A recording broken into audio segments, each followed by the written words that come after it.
Shalom saudara, selamat pagi, jumpa kembali dan kita akan merenungkan bagian firman Tuhan dalam Yohanes pasal yang pertama ayat 40-42.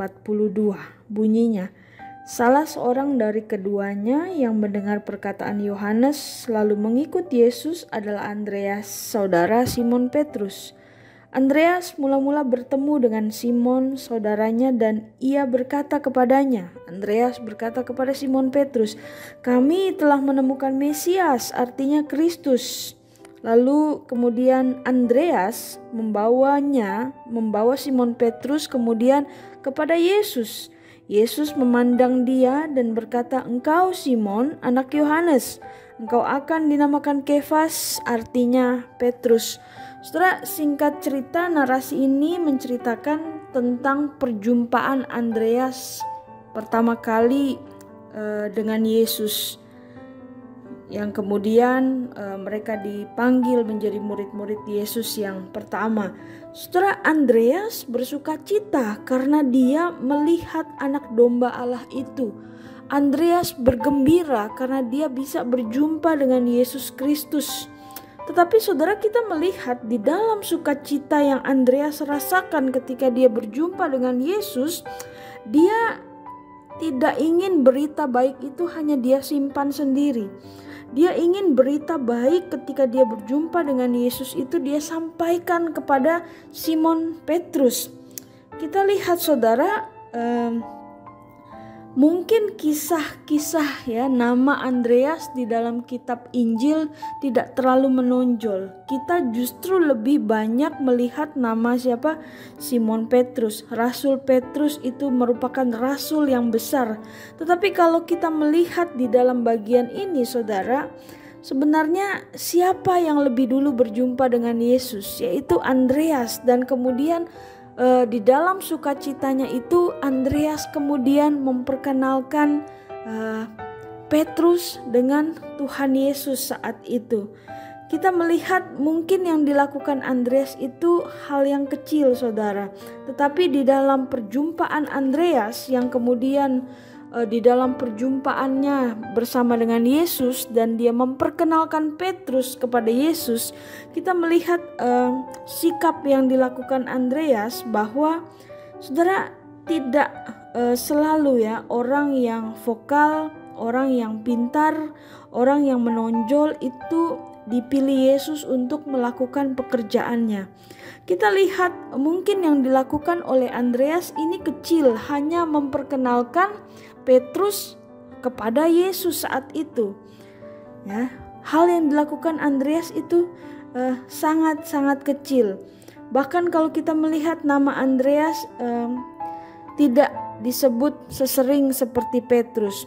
Bahkan Andreas tidak dicatat menulis surat atau kitab, bahkan tidak diceritakan dia mempertobatkan 3.000 jiwa seperti yang Petrus lakukan. Tetapi saudara, kita melihat yang dilakukan Andreas di sini apa?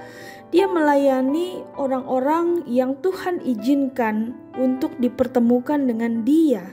Kita melihat bahwa mungkin hal ini sederhana. Andreas hanya mengajak Petrus untuk berjumpa dengan Yesus. Tetapi kita melihat saudara bahwa mulai detik itulah hidup Petrus perlahan-lahan berubah. Bahkan kalau kita melihat siapa Rasul Petrus, rasul yang sangat besar, kita melihat hal yang pertama kali terjadi pada Petrus itu apa? Ketika Andreas mempertemukan Petrus dengan Yesus.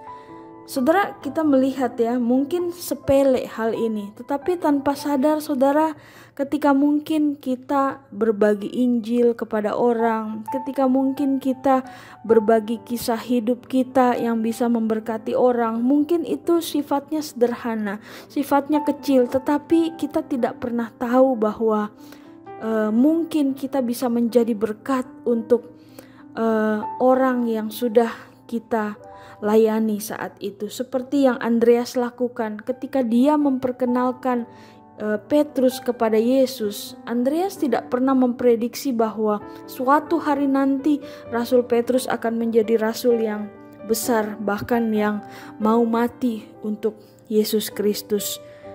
Nah saudara, dari kisah perjumpaan Andreas ini dengan Yesus, ya, hal kecil yang dilakukan Andreas untuk memperkenalkan Petrus dengan Yesus, kita juga bisa melihat saudara, bahwa pelayan Tuhan yang kelihatannya kecil, kelihatannya sederhana, tetapi saudara, tanpa sadar atau tidak, itu sebenarnya di luar dari prediksi kita. Ya, seringkali kita tidak sadar bahwa ketika kita mungkin tidak melakukan hal-hal yang besar untuk pekerjaan Tuhan, mungkin kita tidak berkhotbah di atas mimbar, mungkin saya hanya memberi sedikit apa yang saya punya kepada orang yang membutuhkan. Seringkali kita mungkin menganggap remeh apa yang sudah kita lakukan.